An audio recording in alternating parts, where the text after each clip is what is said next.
Bem-vindo à nossa última aula, né, do curso de Bioquímica Bacteriana. Na verdade, ainda tem uma aula que é o resumo, tá? Resumo e revisão, tá? Então, a gente vai fazer uma breve revisão de tudo que a gente viu ao longo do curso. E agora a gente vai comentar. Eu preparei essas questões, eu peguei essas questões, mas eu não respondi elas ainda, a gente vai responder juntos, tá? Sobre redes metabólicas, tá? Então essa é a última aula de fato com conteúdo. A próxima de fato vai ser a última, porém com tudo que a gente viu ao longo do curso, tá? Então eu não vou acabar focando muito em detalhes, tá certo? E aí no último vídeo eu vou disponibilizar o link com a prova. Aí vocês vão fazer essa prova. E aí, uma vez que vocês fizerem essa prova, eu vou corrigir. Vocês tirando mais de 6, tá? Vocês precisam tirar uma nota 6.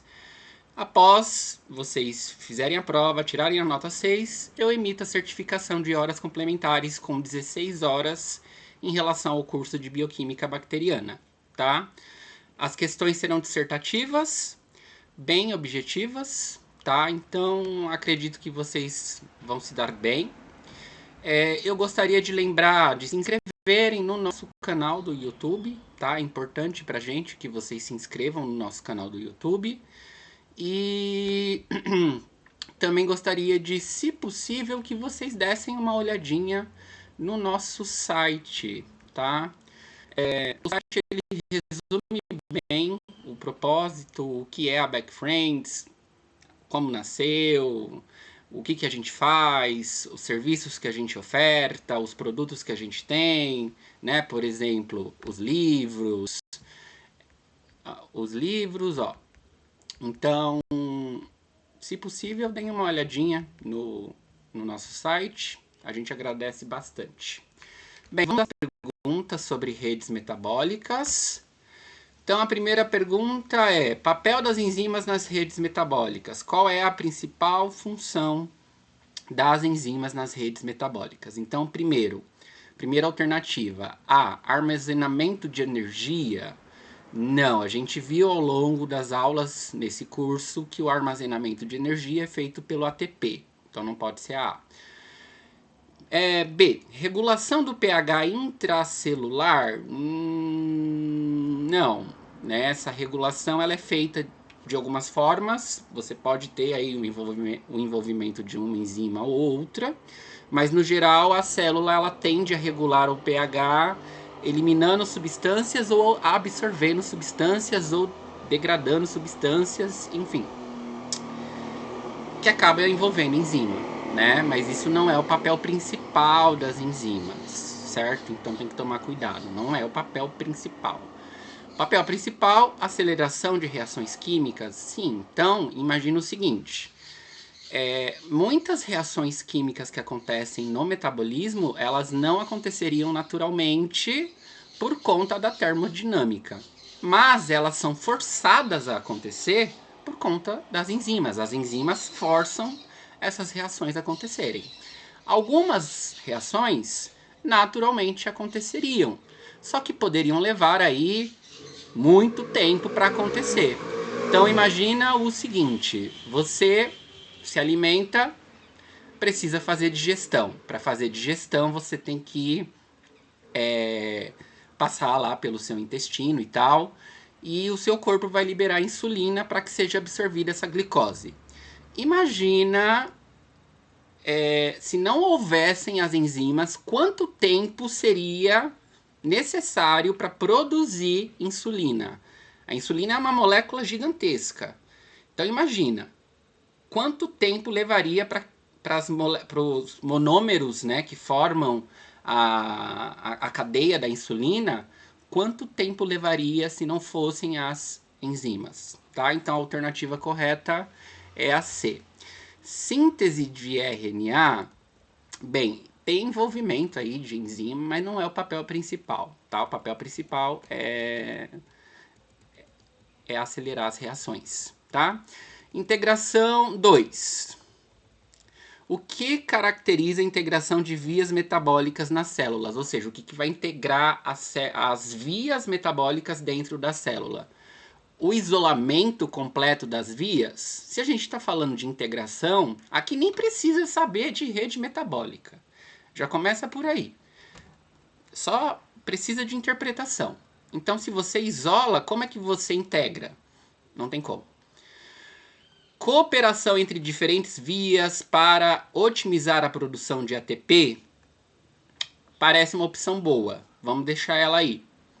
C. Ativação exclusiva. Quando tem palavra exclusiva, a gente desconfia. De uma única via em determinadas condições. Aulas atrás a gente aprendeu aí via de Entedor Hoff, a gente aprendeu a via de M. de Meyer-Parnas, a gente aprendeu a via das pentoses, ciclo de Krebs, destinos do piruvato. Então, não é uma única via, tá?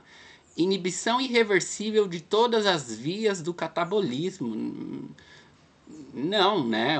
Se você está integrando, você precisa que essas vias vai e volte. Então, por exemplo, tem vias metabólicas que ela faz o percurso contrário. E esse percurso contrário, ele se dá devido à presença de enzimas. Então, por exemplo, a gliconeogênese. A gliconeogênese é uma via metabólica que a gente acabou não abordando nesse curso, mas é uma via metabólica que as reações acontecem ao inverso. Então, elas não podem ser inibidas. Se elas forem inibidas, como que a célula produz poder redutor, ATP e os blocos construtores, né? Então, a alternativa B, cooperação entre diferentes vias, né, para otimizar a produção de ATP, nos parece, se você não concorda, diga aí, será mais viável, tá? E lembrando, não é só produção de ATP, é poder redutor, ATP e precursores. Questão número 3. Qual é uma função importante dos hormônios na regulação metabólica? Então aqui, qual é uma função importante dos hormônios na regulação das redes metabólicas? Então, estabilizar as membranas celulares. Vamos deixar aí, mas vamos ver as outras alternativas. Atuar como cofatores enzimáticos. Controlar a expressão gênica. Mediar a comunicação entre as células nervosas. Bem, entre as alternativas, né, a gente poderia pontuar o seguinte: os hormônios, eles fazem a comunicação entre célula com célula, né? E isso também vai desencadear nas redes metabólicas. Mas entre as opções, estabilizar as membranas celulares, ele poderia estabilizar, por exemplo, você tem a insulina. A insulina, ela se estabiliza ali na membrana celular para poder fazer com que a glicose ela adentre a célula, tá? Mas, de forma mais coerente, a alternativa mais adequada, se você não concorda, coloque aí nos comentários, mediar a comunicação entre células nervosas, né? Então, o hormônio ele vai fazer essa mediação entre a comunicação de uma célula com a outra, o que não deixaria de ser, por exemplo, uma comunicação da membrana de uma célula com a membrana de outra, tá? Então, eu, por exemplo, pediria, como eu disse, eu peguei essas questões para responder junto com vocês, eu pediria a anulação, eu entraria com algum tipo de recurso se fosse de um concurso público. Tá? 4. O que caracteriza as adaptações metabólicas durante o jejum? Bem, essa pergunta não tem relação com bactéria, mas eu peguei ela mesmo assim, tá? Porque envolve metabolismo. Mas vamos à resposta, certo? Opção A, aumento da síntese de glicose. Então, se você está em jejum, diminui, né? A bactéria pode ficar em jejum? Também pode, Você pode ter bactérias aí que elas limitam a absorção de nutrientes, por exemplo, entre eles carboidratos. Aumento na síntese do glicogênio. Bem, se a gente pensar aqui o jejum dura 12 horas, né? A gente tem aí ativação da lipogênese. Lipogênese é formação de lipídio. A palavra gênese, vem de criação. Então, lipídio, criação de lipídio. Bem, se você está consumindo carboidrato em excesso, esse carboidrato em excesso ele vai se transformar, através de várias reações químicas, em lipídio. Mas você está em jejum, isso não acontece, né? No caso, queimaria gordura. Aumento na taxa de glicólise. Bem, se não está entrando glicose porque você está em jejum, certo? Você está em jejum. Então, se não está entrando glicose, não tem como aumentar a via glicolítica. A via glicolítica ela não vai ser aumentada, tá? Então, a alternativa que sobra é uma bela bobagem. Aumento na síntese de glicose, a gente não sintetiza glicose. Quem sintetiza glicose são seres autótrofos. Metabolismo autótrofo. A gente não sintetiza, tá? Então só sobra a B. Aumento na síntese de glicogênio, tá? 5. Como as disfunções mitocondriais estão relacionadas à doença metabólica? Então, para isso, a gente tem que pensar no que faz a mitocôndria, tá? Essas perguntas que são retiradas, assim, de concursos públicos, de testes, da internet, eu não elaborei essas perguntas, mas é importante que a gente pegue, senão fica... A gente tem que ser desafiado. A minha opinião é essa. Então, é muito simples eu pegar o meu conteúdo, o que eu passei, em cima disso formular as questões. A prova que eu vou fazer vai ser isso, eu vou fazer, eu que vou formular. Mas elas tendem a ser a ter muitas pegadinhas, né? Então, por exemplo, disfunções mitocondriais, aumento na produção de ATP. Se você pensar, muito ATP é produzido ali no ciclo de Krebs. Só que a gente quer saber disfunções. Então, se são disfunções, ela não vai produzir. Então, tem que tomar cuidado. Você pode ir aí e já dizer, ó, aumento de produção de ADP, tá? Diminuição da produção de radicais livres. Bem, esses radicais livres, os radicais livres, a gente tem vários óxidos que são radicais livres. Eles não diminuem, né? Eles diminuiriam se o ciclo de Krebs estivesse ativo, porque, por exemplo, lá no ciclo de Krebs é produzido CO2, oxigênio, é usado oxigênio. Então ele fica num estado oxidativo menor. Logo, ele é um radical, ele não é um radical livre e ele causa menos dano, tá? Então a B também não. C é a mais óbvia. Não tem muito segredo.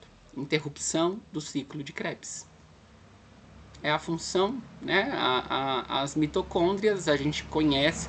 Lembrando vocês que bactérias não têm mitocôndria, tá? Existe a teoria de que as mitocôndrias são bactérias que em algum momento se juntaram a células maiores e formou o que a gente conhece como células eucarióticas. Mas muito cuidado, mitocôndria bactéria não tem mitocôndria, tá? Estímulo da síntese de proteínas. Bem, a gente tem algumas vias metabólicas que produzem proteínas em alguns pontos do ciclo de Krebs. Porém, se ele tem disfunção, se ele não está funcionando corretamente, logo, não vai ter essa produção. Logo, essa alternativa não se adequa. Logo, a alternativa mais apropriada é a alternativa C, interrupção do ciclo de Krebs. Bem, encerramos essa aula. A próxima é um resumo e uma revisão. Resumo, revisão, tá? E anexado ao vídeo vai ter a prova que vocês devem fazer. E caso vocês não recebam um retorno, né? Você vai colocar seu e-mail. Caso você não receba um retorno, só você entrar em contato com a gente através do nosso Instagram, do nosso TikTok, tá? Ó, @backfriends no Instagram, backfriends3 no TikTok. Tem o nosso site, que é o backfriends.com, tá? Então, caso você não receba algum retorno, por favor, mande mensagem para nós. Eu costumo corrigir rápido, tá? Mas assim, não vai ser na hora. Você mandou a prova, no minuto seguinte eu corrigi. Mas caso você perceba que passou 1 dia, 2 dias, 3, 4 e você não recebeu uma resposta, pode nos contactar, tá bom? Obrigado. Se você não concorda com as respostas, deixe nos comentários. Até mais.